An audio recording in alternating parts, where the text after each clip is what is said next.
This is letter 16, the Tower of Destruction.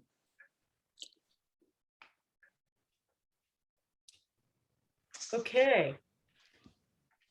So I'd like to start a little bit differently today. What I'd like to do is ask you all, before I begin my little synopsis, to ask you, are there any compelling parts of this that you had questions about, or that you'd like me to discuss or get more granular, get a little bit more detailed about? Is there anything that just jumped out at you as, that you feel you'd like to ruminate on a little bit more? Or Yes. about anything? Yes, please.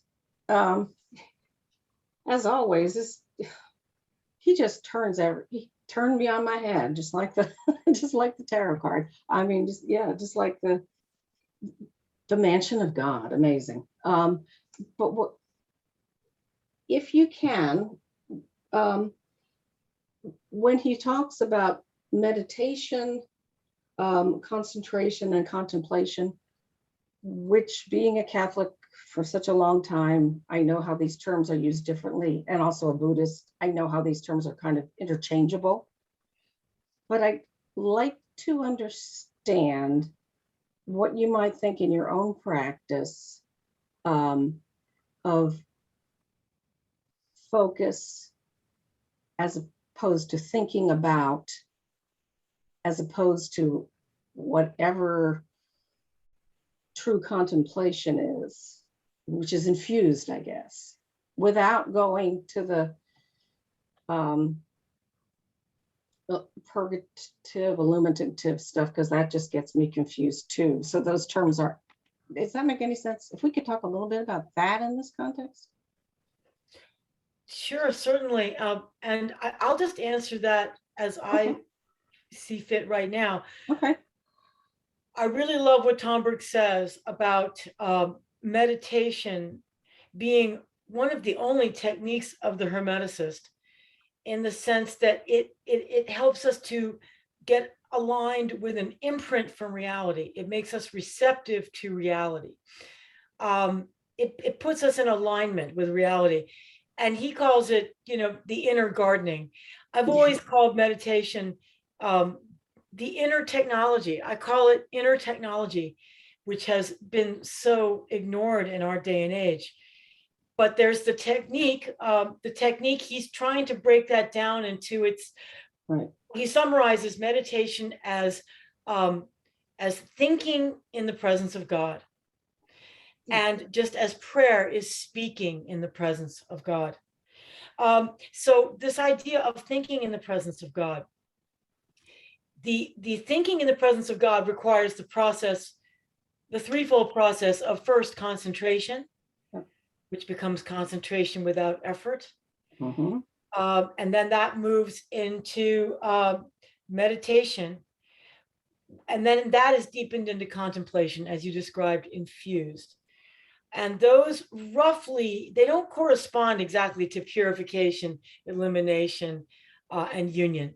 Not necessarily, but they actually, if you look at the rules for how to conduct Lectio Divina, it's very similar.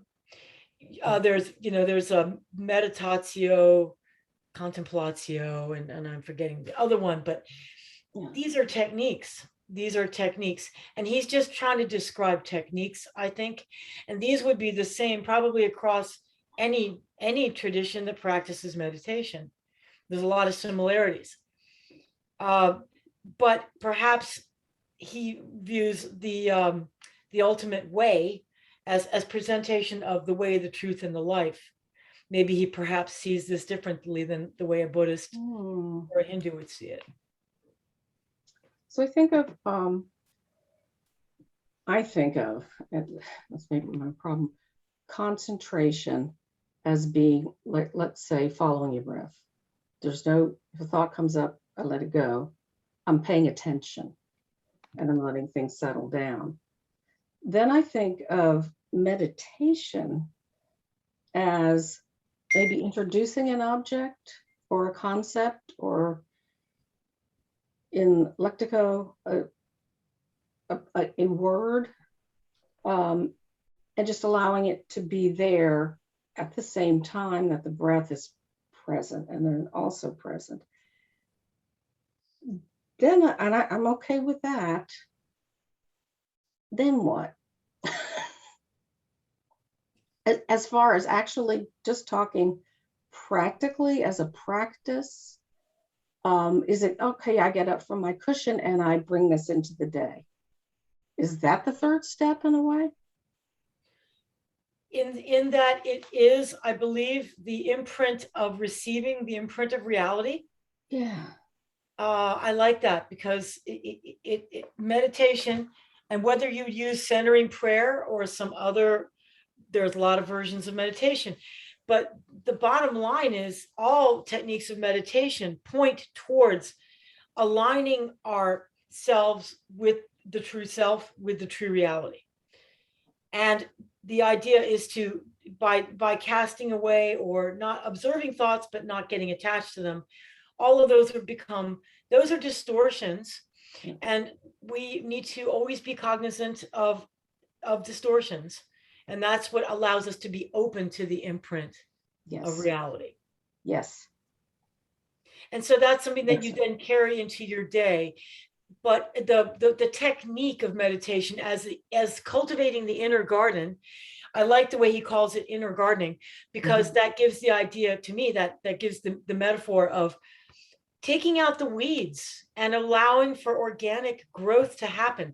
So thoughts that are distorted, when you're meditating and you become impressed with reality, you are more able to cultivate and get rid of weeds and allow for the growth organically of the true self. Yes, thank you. Of course, that was a main focus of this chapter, right? Yeah. And that's part of our work. Yeah. Okay. Thank you. Thank you. So anything else that is pressing on you, or I can just start with my summary and hopefully not make it too long. There is one, and this will probably in fact weave in, but just at the beginning, he is talking about this, that there's in man, in his soul, this seed of evil. And he uses this gardening kind of metaphor throughout. And we start off in the soul, not the body, but in the soul, the seed of evil. Yep. Original sin. And that is fundamental Christian doctrine. And he sets that apart. He distinguishes between the seed of evil, the moral reality of the the evil of the soul. He contrasts that against the Eastern ideas, where the idea is that the soul is just ignorant, that there's just a misunderstanding. Right. Okay. And we'll go into that. Okay. Thank you. Okay. So, yeah. And the metaphor of gardening and trees and the seeds, it's all very organic and very purposefully organic. I love that. As opposed to towers, which are built, they're constructed. But I did notice at the very last moment that this letter 16 is called La Maison de Dieu, the house of God, or the mansion of God, as Pam said. I just noticed that for the first time as I finished this and went back to the beginning. The Tower of Destruction is translated as La Maison de Dieu. So what do you make of that? That to me is, I'm just going to have to ruminate on that because it's the first time I noticed it, really. The house of God, the house of God. And so the Tower of Destruction seems to me would represent humans, the humans' artificial constructions of a house of God. So that's just my quick summary. And so he talks about this letter is about human evil, to specifically lay out what human evil is about, and that involves will and destiny, and the use of the will and the misuse of the will, and destiny being that which is usually a great corrective action, what he calls the impasse of specialization. So I don't want to go too much into that because that's towards the end. But as you notice, he jumps right into the seed of evil idea that resides in man's soul, which responds to temptation from the outside world. The temptation is what finds fertile ground in the human soul. So we have the archetypal story of in our tradition of Eve being tempted in the garden. This temptation is where the fertile ground is. And of course, the metaphor is all about the Garden of Eden, the tree of the knowledge of good and evil, and the tree of, there's the tree of life, and which is guarded by seraphim. And then there's the tree of, this is just the tree of primordial life, which Adam and Eve, they harvest from the trees, which are organic forms of growth that God granted to them. He goes into Origen's argument, firstly, that human souls, by virtue of their free will and being, and by their God-given nature as rational beings, are able to choose between a good or evil inclination in life. So this idea is that we have this ability to choose, and it's instilled in us before our incarnational existence. And it also has an effect on what incarnation we choose. So he goes into a negative asceticism and positive asceticism. Now, these two concepts are presented. So negative asceticism, to summarize, he calls that asceticism. This is when the energies are directed against the body, the physical body, and not for celestial things. The fall occurred, since it occurred prior to terrestrial life, that this is when this negative asceticism started. And I noticed that on page 434, there was something hopefully that explicates this a little bit better than I can put it. It's sometimes really difficult to unpack his theories here. So I liked the quote about where he says, the fall occurred prior to the terrestrial life of mankind. This is the Hermetic doctrine from the Kore Cosmo, which was taken up by Pythagoras and Plato, and was represented in the first centuries of the Christian era by Origen. Origen taught that God had created all souls equal, but that amongst these souls, some sinned in the spiritual world and had to leave it for the earth. These are human souls. Others, on the contrary, in turning towards God, perfected themselves and became angels. And so we see Origen, Tomberg laying out through Origen the idea of human evolution being an organic process that started out before the terrestrial life, and it started in the fall. So the fall, that's a big subject. We know that that's a really big subject. But he goes on to talk about the rational creatures, the Origen does. Since these rational creatures, as we have frequently shown and will yet show again in its proper place, were endowed with the power of free will, it was this freedom which induced each one by his own voluntary choice either to make progress through the imitation of God or to deteriorate through negligence. This, as we have said before, was the cause of the diversity among rational creatures, a cause that takes its origin not from the will or judgment of the Creator, but from the decision of the creature's own freedom. So there you can see where, well, why did God, why is man sinful in his nature? Well, it's free will that's a fundamental existential fact of human terrestrial existence. We have free will. We have free will on the human soul level before our terrestrial existence. So the doctrine that's positive asceticism, therefore, is defined as that which is the soul's atonement, the soul's desire for atonement and reunion with God. The human soul who has the seed of evil, recognizes the seed of evil, and does not struggle against the body or say the body is the source of the evil, but rather against the seed of evil in the soul for the sake of its own reunion with God. Okay, so he gives many examples of positive asceticism, which is a universal practice, the exchange of the good for the better, he calls it. And I'm not going to go into that. He gave plenty of examples.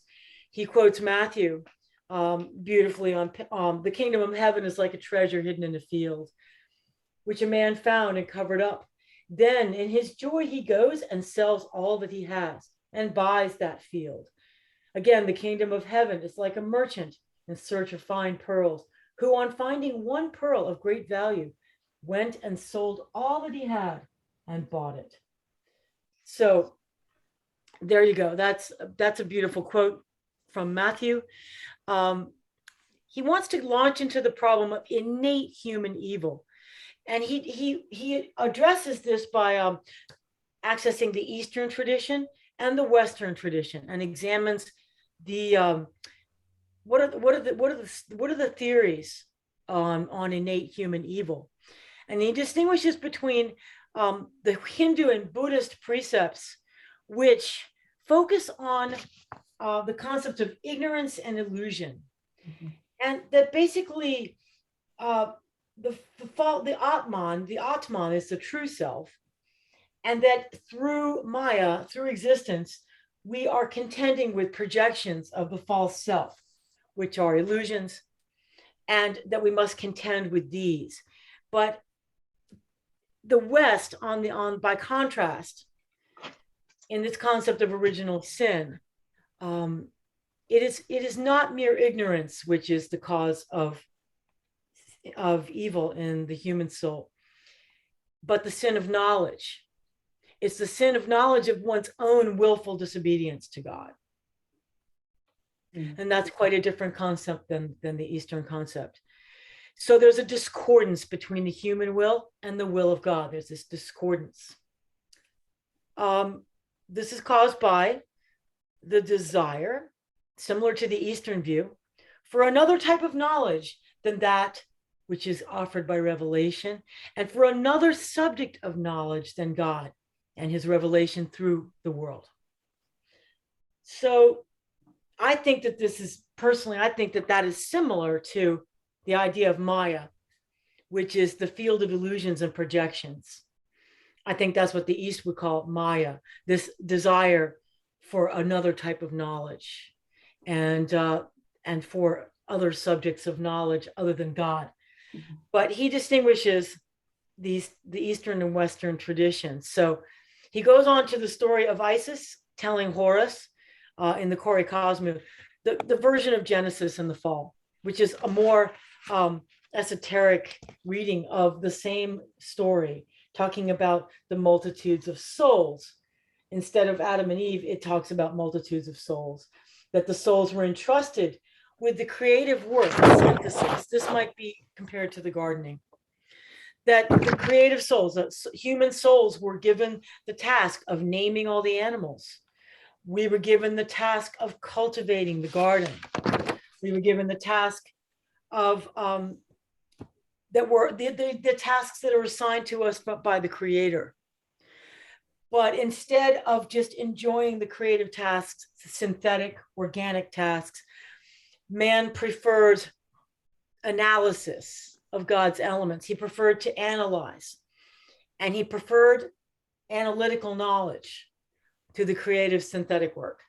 So you might say that this is almost, we could say in our brain, it's represented by the left and right brains. The left side is our analytical side. And so we've given maybe inordinate precedence to the left analytical side of our minds.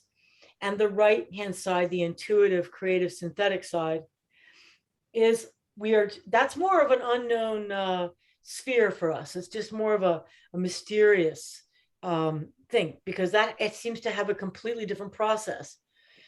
So the shift from the attitude which is in the vertical and the attitude of the horizontal axis. So he talks about the attitude of the vertical being the God-soul relationship, and then the attitude of the horizontal axis being the soul in relationship to the world, the soul-world axis.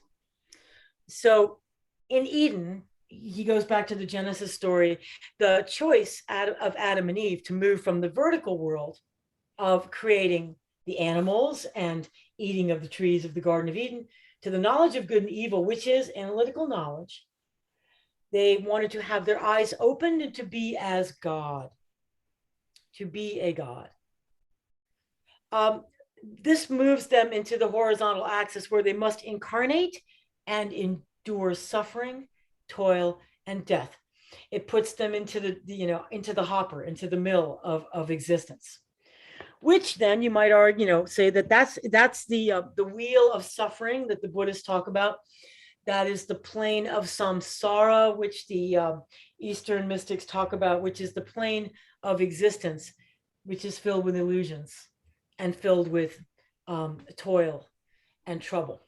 So he compares the Kori Cosmu in the Genesis story. He goes on with that. I'm going to jump over that because it goes into the collective soul again. And these are concepts that Tomberg visits over and over again, the Jungian collective soul idea. So he expounds on the idea of the garden, which is a state of the world where there is cooperation and equilibrium between spirit and nature. And so he expounds on this. It's beautiful, where he says, let us stop here for a moment, dear unknown friend, to breathe in again. After the magnitude and significance of this compressed and lapidary statement from Genesis has taken our breath from us, the primordial and eternal mission of mankind is to cultivate and maintain the garden, i.e., the world in a state of equilibrium and cooperation between spirit and nature. What a world of content is found enclosed in seed form in this statement. So he's saying that would be a wonderful place to start your meditation, is from the idea of the primordial garden, the world in a state of equilibrium. So this is what the East would call the state of, in the Hindu philosophy, of the sattvic. Sattvic being the quality of balance and equanimity and poise and serenity. So what a world of content is bound, enclosed in the form of this statement. May spiritual light, moral and practical, mystical, Gnostic, and magical radiate forth when one opens one's heart and mind to the touch of this seed statement. One then understands in a split second that it is not necessary either to do or to leave alone, either to build systems of thought or to let all thought pass through the head without control, either to devote oneself to exercises of occult, ascetic, and mystical training, or to do without constant and continuous endeavor, that it is necessary to work and to allow growth, to think and to await the growth and ripening of thought, and that it is necessary for the magical word to be accompanied and followed by the magical silence. In a word, it is necessary to cultivate and maintain.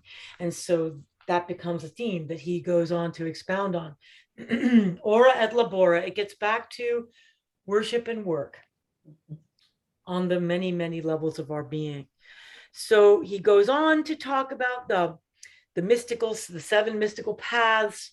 And in the Christian tradition, for the Christian Hermeticists, these are the 7 pillars of wisdom's house, the 7 days of creation, the 7 miracles of the Gospel of John, the 7 I ams, and the 7 sacraments of the church.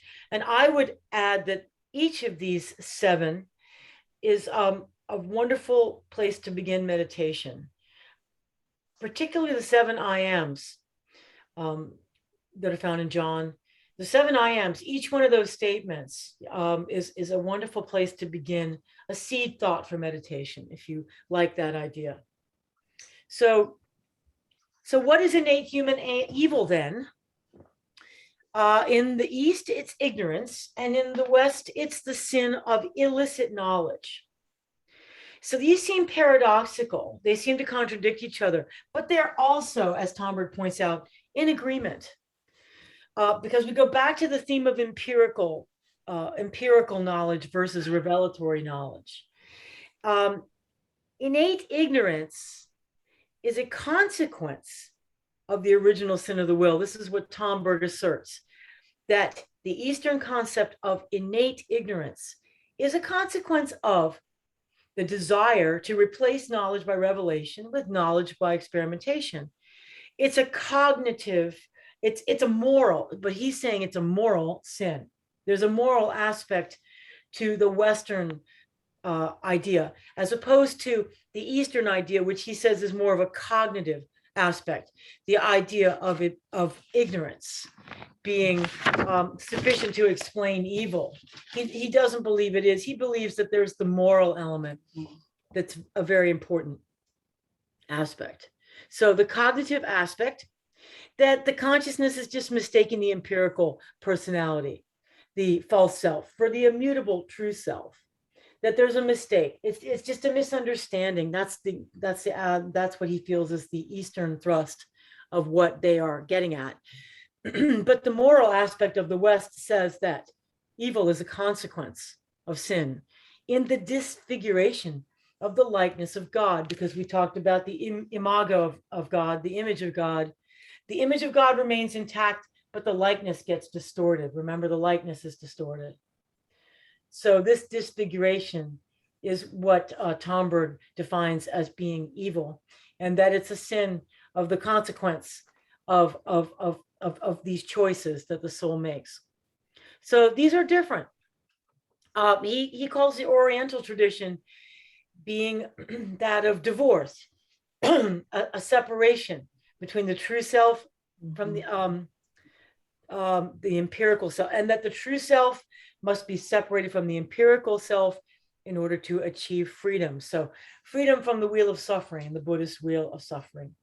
Whereas the Western, the Occidental tradition, its emphasis is on reunion of the empirical self and the true self to become one. The reestablishment of the likeness of God in alignment with the image of God. And that the will is what is brought about. The desire to become like God's, that's what takes us away from this alignment of the image of God and the likeness of God. That it is in the will that this happens with the fall. The fall in Genesis, he describes as 3 stages. I'll stop there for a minute. Is it clear so far what I'm saying? Any questions at this point? Okay, I'm going to move more quickly. The Genesis has 3 stages, which are subsequent unfolding and results from the casting out of Adam, even Eve from the garden. And they are the fratricide of Cain, the generation of giants, the building of the Tower of Babel. So we're getting close to this idea of the tower now. He's introducing that idea of the tower just now. So he goes on to explain that that the realization of original sin unfolds in the terrestrial domain of mankind's spiritual history. So fratricide is at the root of all wars, genocide, revolutions, and revolts. And that this represents the lower self versus the true self, the likeness versus the image. This is where there's that struggle, there's a division. The giants represent humankind's pretensions of being Superman. Gigantism is what he would call the abrogation of divine authority to themselves, the Caesar complex. The whole marriage of the lower self to the entities of the fallen hierarchies versus the marriage of the true self with the celestial hierarchies, okay? So this becomes really the idea of sort of collective human destiny having pretensions of building themselves up to be gods, to abrogate divine authority. And the Tower of Babel is another result. This is what he calls the result of collective will. It's the symbol of the seed form of humankind's tendencies towards conquest of heaven by means of forces acquired and developed on the earth. So this is that electrical field where there's the electrical efforts, and I use electrical as the metaphorical word, the operational code to express terrestrial forces and energies. Okay, so the lower selves are trying to replace the true self in the whole celestial hierarchies. So in the sense of like trying to build an immortal body by replacing all the body parts, cyborg, that kind of thing. That would relate to this idea of the building by artificial means, using the forces of the earth that are acquired and developed here to try to make a conquest of heaven, to try to overcome the idea of heavenly immortality, saying that there can be an earthly immortality. That's one example, which we've revisited several times. He goes on. I'm going to read at the bottom of page 442. It's a beautiful quote. At the root of Cain's fratricide is the revolt of the lower self against the true self, of the fallen likeness against the intact image. At the root of the generation of giants is the marriage of the lower self with entities of the fallen hierarchies instead of with the true self. And at the root of the building of the Tower of Babel is the collective will of lower selves to achieve the replacing of the true self. I went over all that. But he goes on to explain the ramifications of this. So when fratricide was introduced by Cain, Cain was exiled and made to wander. So to wander is the inevitable lot of the revolt of the lower self against the higher self. And then to be drowned, which is the story of the flood of the giants, the flood which was to rid the world of giantism. The flood is to be drowned, is the lot entailed by the pretensions to be a Superman, and to be blasted by a thunderbolt, as in the case of the Tower of Babel being destroyed, is the fate as inevitable as the two preceding of building collectively or individually. It does not matter, a Tower of Babel. So the arcanum of the Tower of Destruction teaches a general and universal law that it presents in the comprehensive form of the Tower of Babel. A general and universal law. This means to say a law which operates both on a small scale and on a grand scale in individual biography as well as in that of mankind, and in the past, present, and future equally. According to this law, he who rebels against his higher self will no longer live under the law of the vertical, but rather under that of the horizontal, i.e., he will be a fugitive and a wanderer on the earth. So that's pretty heavy stuff.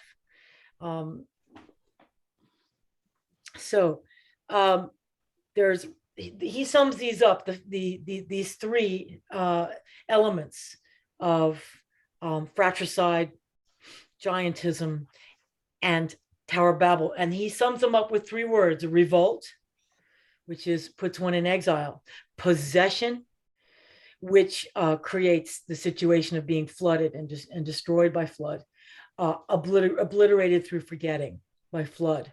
Mm-hmm. And the third is substitution, of the substitution of earth forces for divine forces, which causes the thunderbolt to come down and destroy it all and make the subject start all over again from ground zero.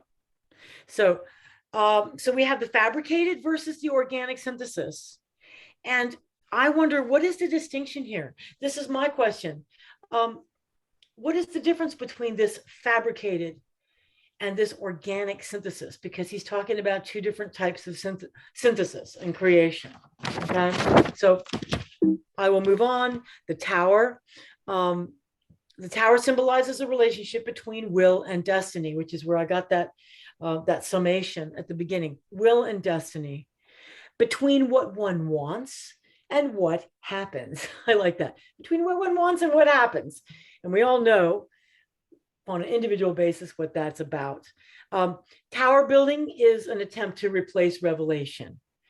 And so what happens when the tower is built is what Tomberg calls humiliation by blasting of the thunderbolt. And it's the school of, he calls it the school of humiliation. I like that. That everything is reduced to the individual subjectivity and the terrestrial reality again.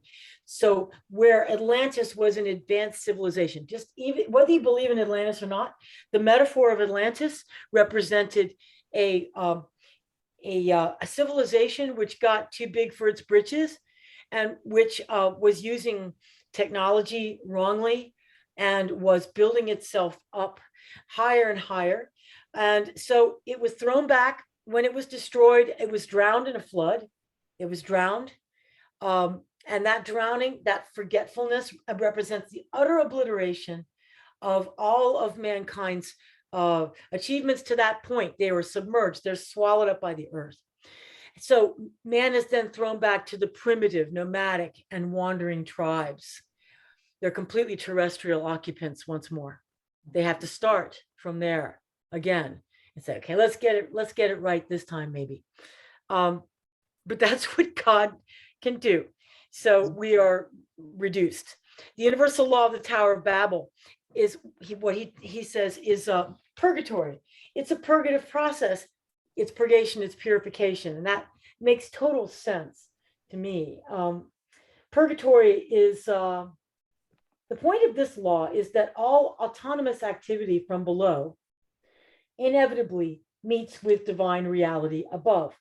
This is that alignment with the divine imprint, the imprint of reality, which we need to keep aligning ourselves with individually in meditation. That's why it's so important to use the tool of meditation, because this law that all autonomous activity is going to be inevitably meet with the divine reality from above. And in the description by the St. John of the Cross, that description of being completely blinded and overwhelmed and the soul being in utter misery from the descent upon the soul of divine light and divine illumination. It is absolutely devastating to the individual soul when first encountered. So, but that's the beginning of being aligned to the divine reality. So what one has built through the autonomous effort of the lower self must, sooner or later, be confronted by divine reality and undergo the effects of comparison with it. So the law or arcanum of the Tower of Babel is manifest, for example, in the fact of purgatory after death. For every man who is not a saint or fully righteous man builds a kind of Tower of Babel, which is his own. His actions, opinions, and aspirations, autonomous or personal, constitute a private world that he has built and that he bears with himself into the spiritual world after his death. He's built a tower about himself. He's built a psychic tower about himself. This subjective world must then pass through the trial of meeting with trans-subjective spiritual reality, the thunderbolt. And this meeting of subjectivity with spiritual reality is the essence of the post-mortem stage known by the name of purgatory. So therefore, it's the state of the soul where the actions, opinions, and aspirations of the past life are seen in the true light of day of trans-subjective consciousness. No one judges it. It is the soul itself who judges itself in the light of a completely awakened conscience. So that's his preface to the dark night of the soul, which he goes on and into a very long, wonderful portion of the dark night of the spirit. He's trying to if you read that, you will absorb quite a lot of insight from the passages from St. John of the Cross. I'm going to move on. So in purgatory, on the external plane of purgatory, from without, it appears that the soul is plunged into a state of invisibility and confinement. So he disappears from the terrestrial plane. He disappears on the soul level, and he's enveloped completely in invisibility and confinement. From within, this reality actually represents an absolute light of transsubjective consciousness, which envelops the soul in a concentrated and inaccessible light. So I have talked about how teachings, when we read teachings, they can be hidden in the light.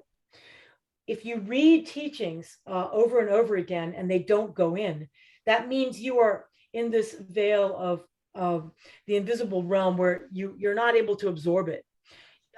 Eventually you will be able to absorb it, but it's a light that's just too harsh and too bright because you can't open your eyes into it. You're blind.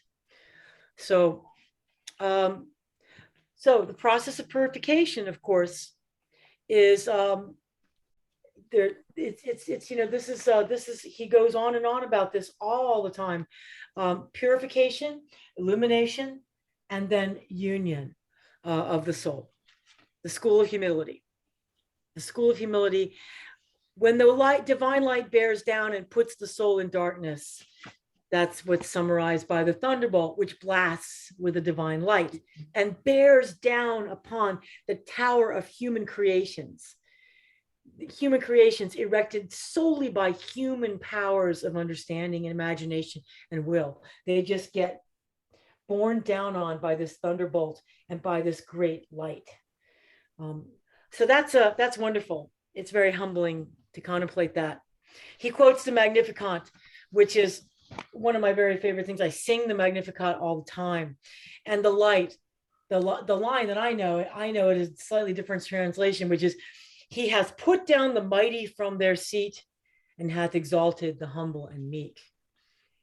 And that is a beautiful line.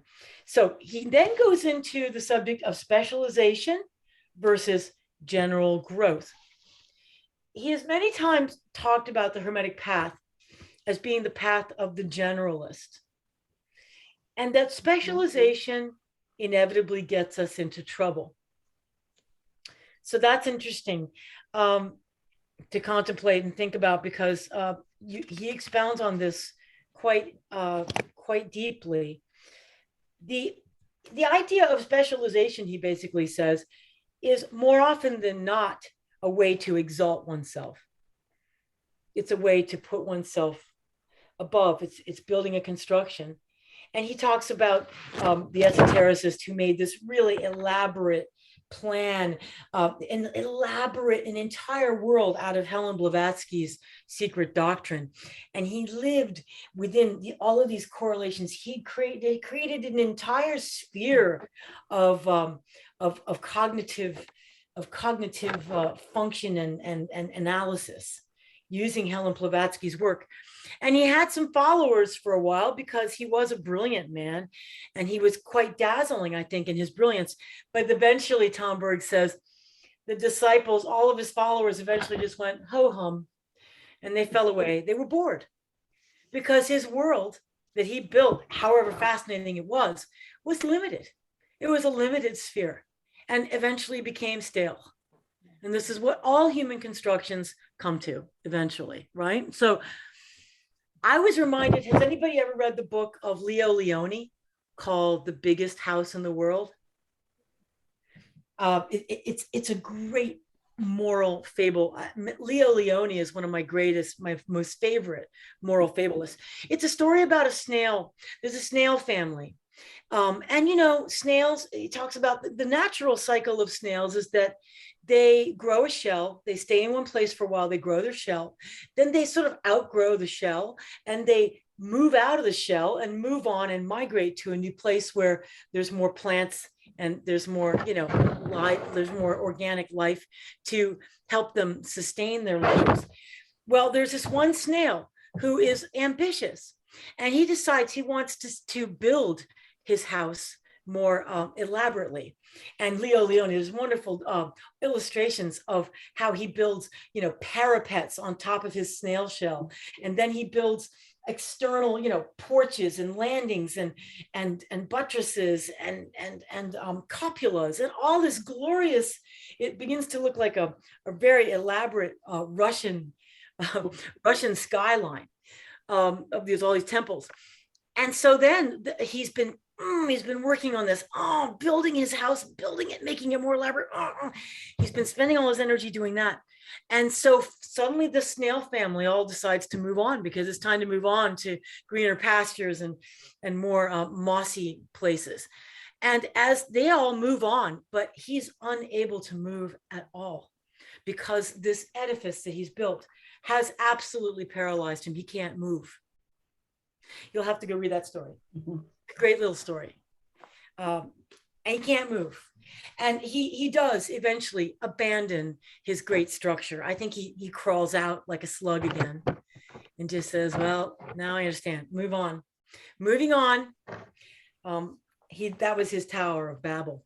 So it's a great story. So he goes to talk about building versus growing and building towers. And he talks about the Freemasons, who tend to be builders of towers.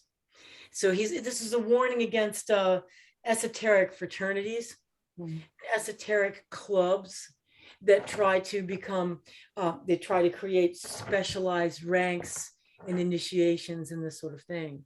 There's a great danger in that. So he says it's better to just be a gardener and to grow trees, because gardening always depends on grace, like rain. Grace must rain down on the humble gardener in order for there to be growth. So it keeps one in alignment, rather than building an edifice that is impervious to grace, really, eventually. The Hermeticist is always a whole man. He's always interested in the whole tree. And he weaves the synthesis of what's called occult science, magic, mysticism, and gnosis. But he's not falling for what's called the impasse of specialization. But he's rather interested in what are called the throughways, rather than the edifices. He's interested in the throughways. I like this metaphor of purification, which lead to illumination and in union. So that's kind of a mouthful. He describes the cross as the tree of growth, a symbol of the tree of growth, of death and resurrection, from which he says the rose springs, the rosy cross, the rose. So the cross is the law of growth, is a perpetual dying and becoming. So that's what the cross represents, that perpetual dying and becoming. Or as Moses asked of the burning bush, who should I say that you are? And the translation is different. We get the translation that God answers him, I am that I am, right? And another translation is, I am becoming that I am. That's a more dynamic translation. I am becoming that I am. So the science of the cross is what he calls the Hermetic science of alchemy. So on page 451, there's another wonderful quote that I feel compelled to share. Here we go. Practical Hermeticism is the mysticism, gnosis, magic, and science of the cross. The object of its pursuit, its basic impulse and reason for existence, is the great work of growth, working through spiritual, psychic, and corporeal transformation, sublimation, transubstantiation, and transmutation. Yes, alchemy, the alchemical principle, is the soul of Hermeticism. That's a mouthful. But you've been hearing these phrases, these words, transformation, transmutation. You've been working with them for a while. This is what he calls the great work. The great work is the work of resurrection. It's the great alchemical operation of the successful transmutation of the human being. That's a quote from page 451 also. The great work of human evolution, avoiding the impasses of specialization. So the great work, this organic means of awakening the human soul, involves is cordiality meaning there's a warmth in the heart. The warm heart develops the heart center. It's not a mechanical process as in the Hindu practice of repeating certain mantras or doing breathing exercises or trying to awaken Kundalini energy, which is the mechanical technologies that spiritual paths often offer. He says if you are simply following the warmth of the cardial center and you apply that through cordiality, through warmness, and through love, you will open that heart center. Same with the desire to understand, which is he talks about the power of attention, that the desire to understand awakens the third eye, okay? Not the mantras and not the methods. So he's trying to distinguish between the organic growth of the centers of man in the body, how they can grow organically without this effort, like Leo Leone's snail going, I will this to happen. I will this to be. I will my chakras to open. Okay, so he talks about that as being a much more practical path, and it's organic.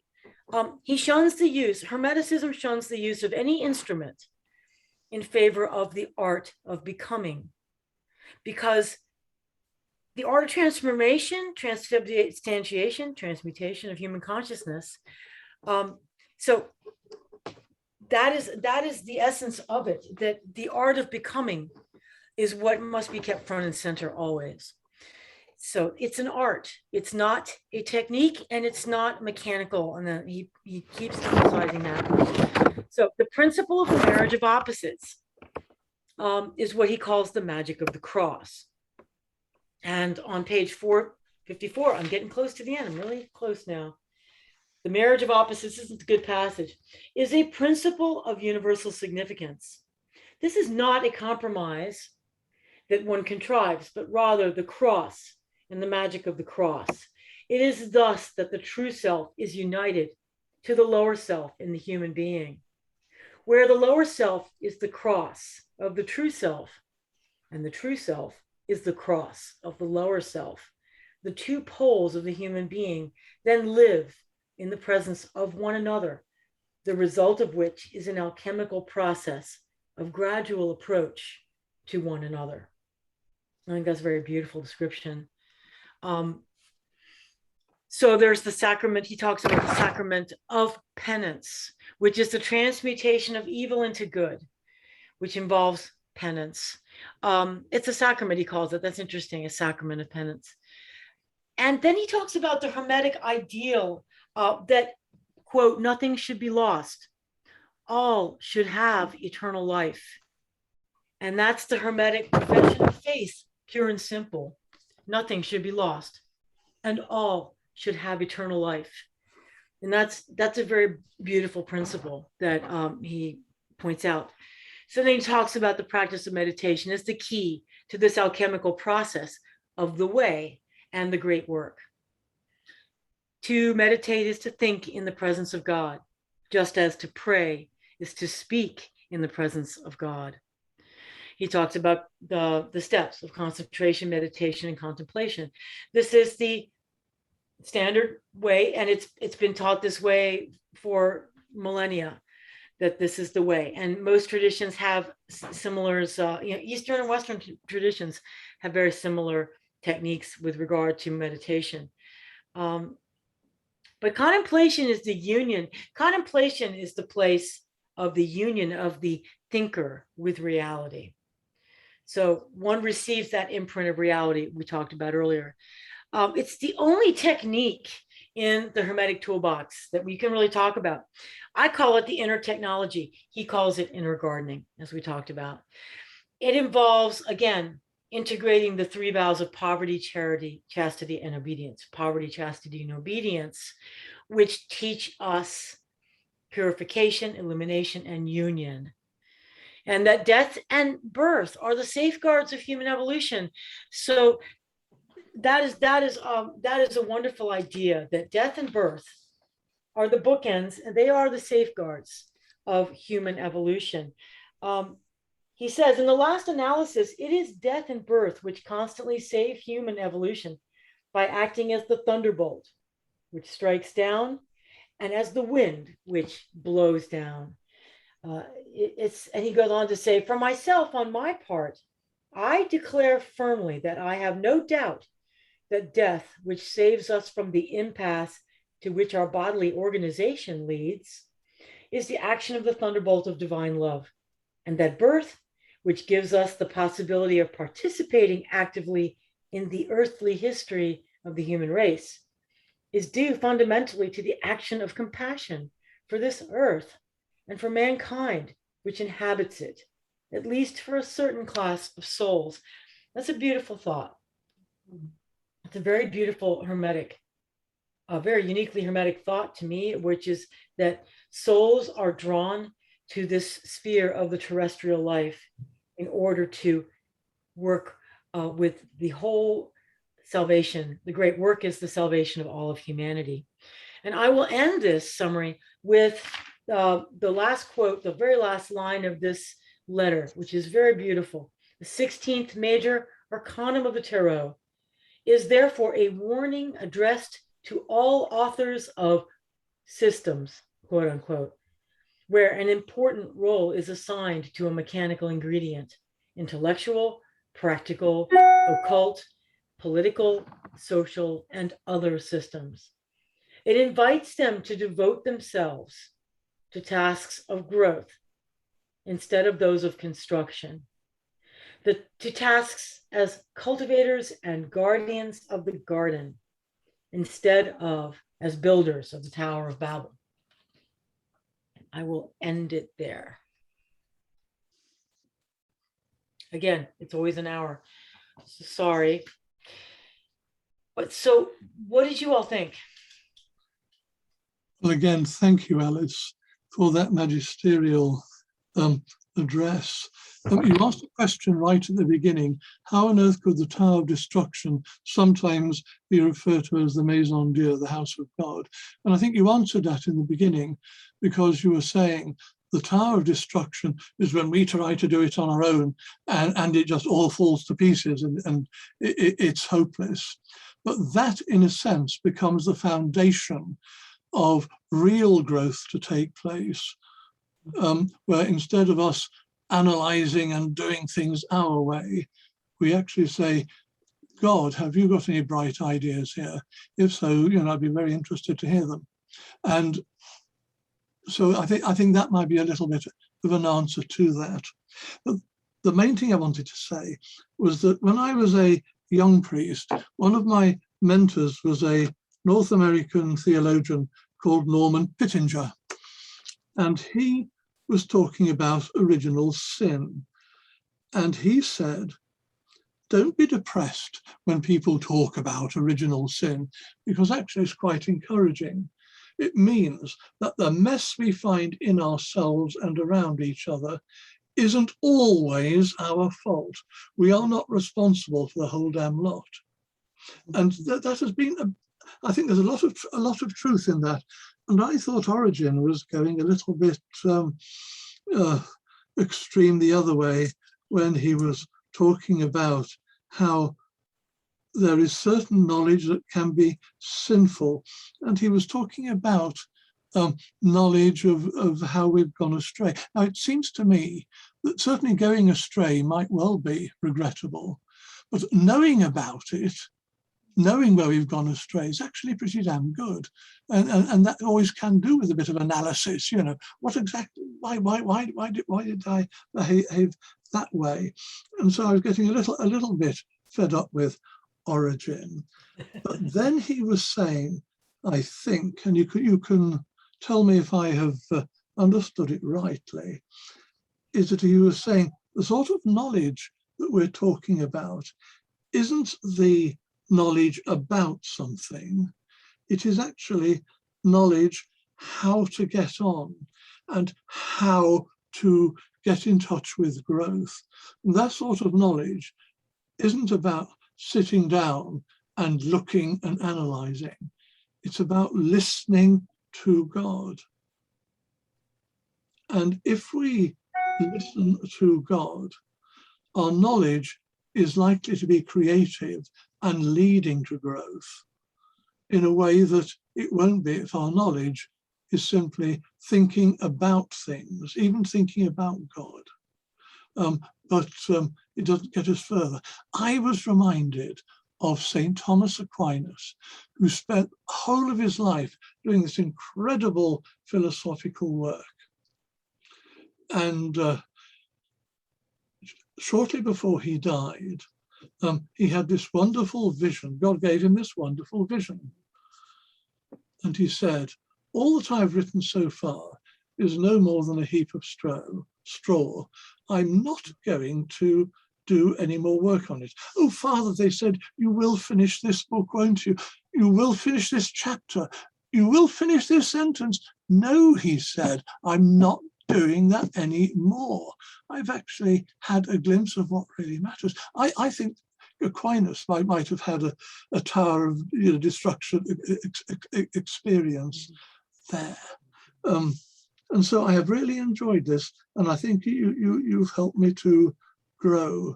But I must remember that knowledge is not knowledge about necessarily. It can be knowledge of listening for where growth is.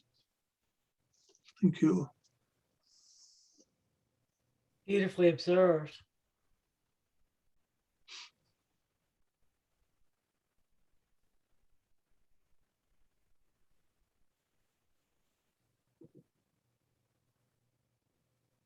Dory, your thoughts?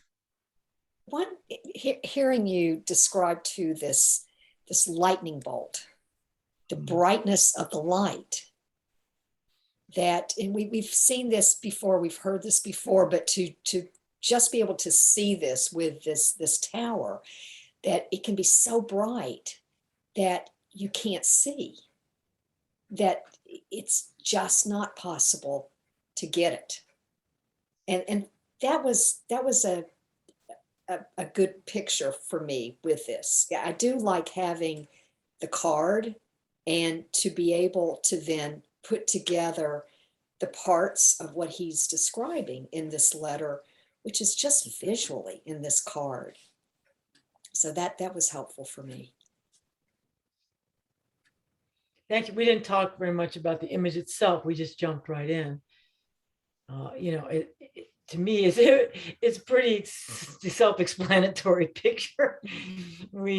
It's always been when I did tarot as I was younger, I was always, when I saw that card, I was always like, ugh, ugh. And the bits of flame coming down, bits of flame, and then and a thunderbolt. So flame, fire. It's fire destroys, but light, divine light, also can utterly destroy on a different level. Can utterly come in and blind. The purification would be the fire to me, like, the fires of hell, the fire, purgatory, and the fire of the light, but the light coming down with the thunderbolt, because there has to be lightning too. That is a different kind. That's the light of illumination, which realigns us back to trans-subjective reality. We have to get out of our little world. And it's blinding. And that's what's so painful to the individual soul who built this nice little shelter around itself, thinking it was going to be protected from the elements. It was going to be protected from fire, and flood, and water, and exile, and all these. It was going to be home. We're in exile, but we make our own little home, like the snail. And but boom, it gets blown apart.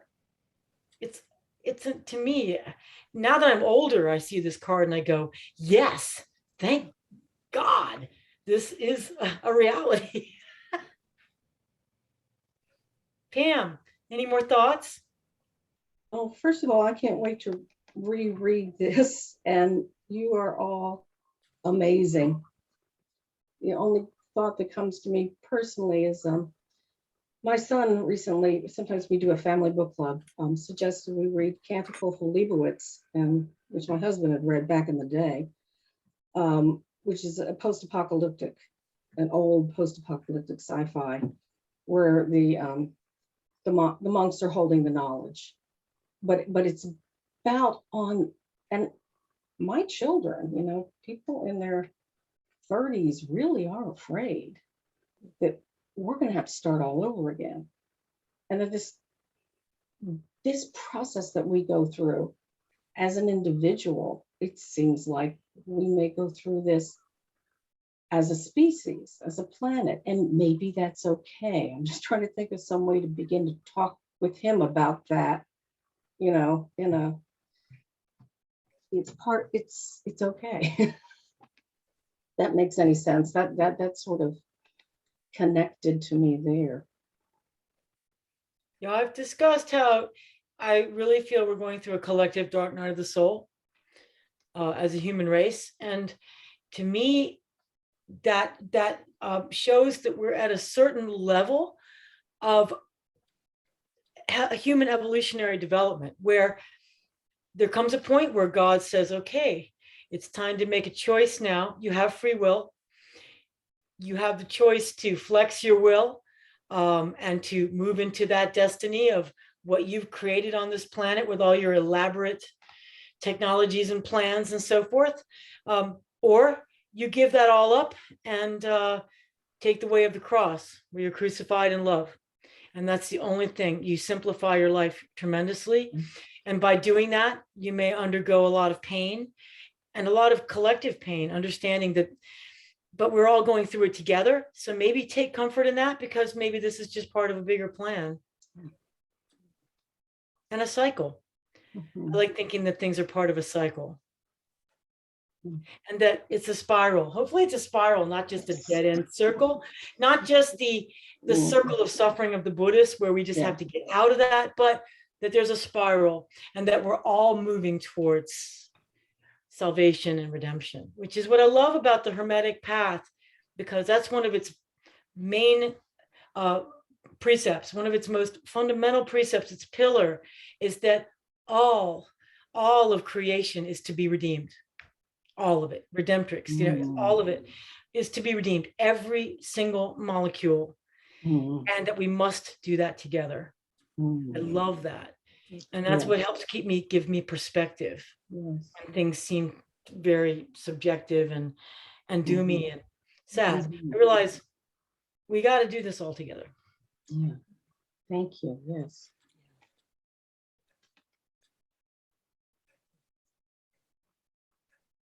I so admire and appreciate the collective wisdom here that you all bring to this. And I have to express my admiration again that we've gotten this far. Amazing. This is we're in a rarefied atmosphere right now with these things. You do know that. I mean, you can tell, right? But it's becoming a little bit more, now that the terms have been repeating themselves a bit, is it beginning to sink in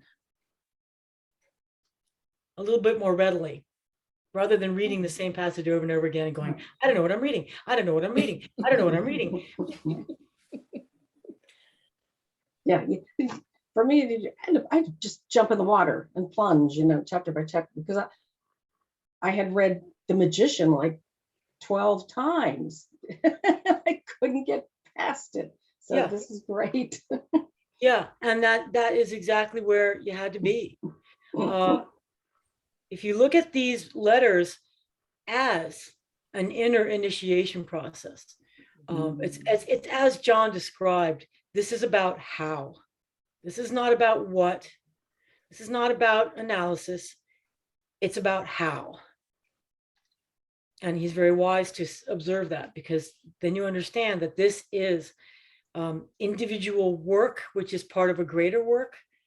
And we all fit in as pieces of a beautiful mosaic to a greater whole. And it's about how. How do we do that? You know, and it's a study, it's a meditation, and it is work that you have to invest in to allow it to, like the garden, you know, allow it to take root and begin to grow. And I appreciate so much, Alice, your efforts, because it really helps to till the soil with this. it's difficult. It's difficult for me. But you all now have been in the midst of this sort of work of transmutation and transfiguration, and all of those things. You've done the presence process. Pam, you've had a long history of meditative practice and disciplines, and we've all had used our inner technologies very well. And I would say that it's the very practice of that is allowing our beings to become. We're becoming beings. Mhm. We're becoming. I don't think that you are incarnated into a human body. That doesn't mean that you're a full human being yet. It's the art of becoming, which is what the Hermetic path talks about, and it offers some help. But the Gospel of Thomas has been instrumental for me in helping me build that beingness. There's something very mysterious about the process. Like I said, we've been building chords, we've been building chords of understanding and consciousness, and it's quite holographic. It's quite holistic. It is of our whole being. You may notice that as you take on certain practices, your physical body starts to change. You might lose a taste for some type of food even, and want to do something differently with your body.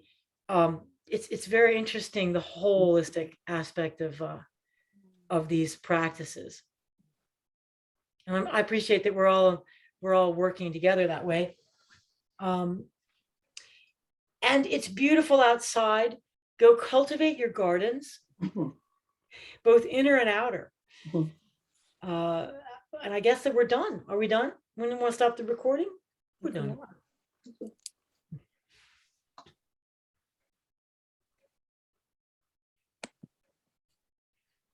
So